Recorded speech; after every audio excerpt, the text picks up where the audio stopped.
Hi everyone, I'm Julie Barrett, founder of Conservative Ladies of Washington, and I'm back again with another bill of the day. Today we're going to be talking about Washington's House Bill 2016. This bill is relating to allowing certain minors to contract for housing and utilities.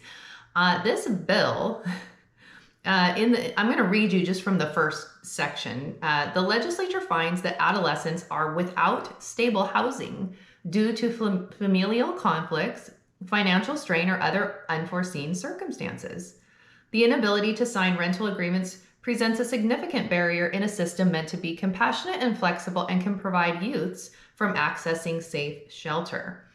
So basically, this bill wants to allow 16-year-olds to be able to sign leases for housing and for utilities. And they're citing the need for this because of the youth homeless crisis that has children estranged from their parents. This is sponsored by Republican Stephanie McClintock. And there's some other Republicans that signed on to co-sponsor. And I just want to ask do these people forget about last year when they passed Senate Bill 5599? And granted, the sponsors of this bill did not vote yes for that. But Senate Bill, let me remind you, allows children, minor children, to leave their home to go to a host home or a youth shelter if they are seeking protected health care, which would be abortion or so-called gender affirming care. The parents don't have to consent and they do not get notified either. And so that is a direct way of the state interfering with families. They also passed House Bill 1469, which basically makes Washington a sanctuary state for these kids who might be seeking this protected health care of abortion or so-called gender affirming care. In the House, it passed with bipartisan support. A couple of Republicans voted for it. It passed on party lines in the Senate. And so this is another bill that allows children to come from other states and basically become homeless in Washington. Now let's rewind even further and go back to 2022 when the Washington State Legislature passed ESSB 5882, which is the Youth Homeless Bill, which allows youth who claim that they're homeless. They don't have to confirm that the youth is indeed homeless. They get to make healthcare decisions for themselves. So as I look back on just the last couple of years, because that's how long I've been involved in Washington state legislation, and I fought both 5883 and 5599 every step of the way. I testified on both of them many times through the legislative process. And I can tell you that this youth homeless problem is a problem that Washington state legislators have created.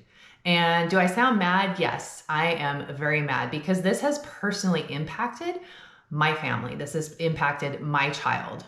And I have a big problem with Washington state legislators on the Republican side. Instead of going back and trying to fix the problem, they want to allow these kids to be able to sign leases for housing and utilities. This is a bad idea and it furthers this leftist agenda, which is mind-blowing to me. So let's look a little bit further into why this is going to be a problem. So one of the people on our legislative action team put together some information for me that I want to share with you about this. So in Washington, the legal age to drive is 15. You can get your permit at 15. 16, you can get an intermediate license. There's a lot of restrictions on that. And then when you're 18, you get an unrestricted full license. But 16 and 17-year-olds who aren't allowed to buy car insurance on their own because they're too young to legally enter into a binding contract. Contracts are only enforceable through court proceedings. So that means a minor must legally be sued through a parent or guardian.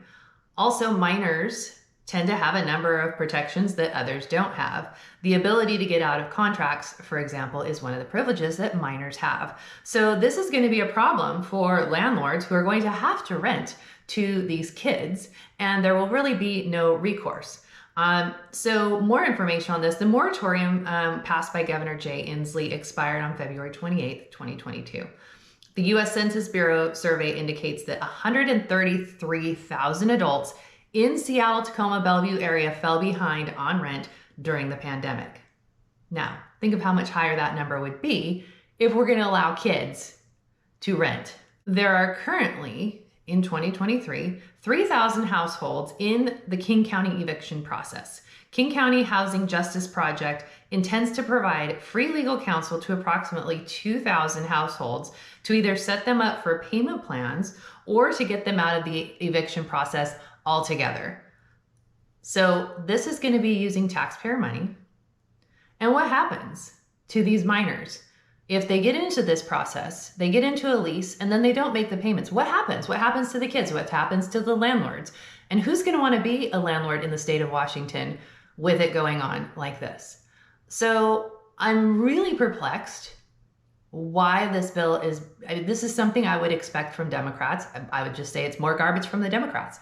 But I'm very perplexed at why Republicans are doing this. And, I hear all this talk about it's just strategy.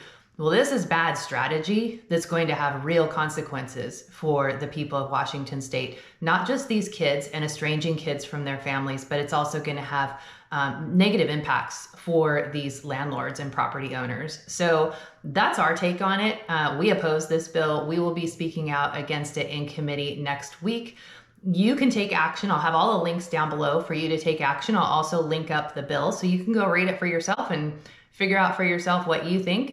If you read all this and you agree with us, I'd ask you to share the information and get other people to oppose this bill as well. Now, if you are not already signed up for our Substack, I'm going to put a link to that in the description box below as well. Would encourage you to please sign up for our Substack. If you're not already, please upgrade to being a paid subscriber, or at least consider it. That's a great way to support the work that we're doing. Or you can just throw us a few bucks at the donation link, which I'll also put in the description box below.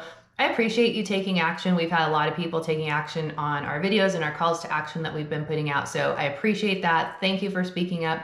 Thanks for watching, and I'll see you again next time.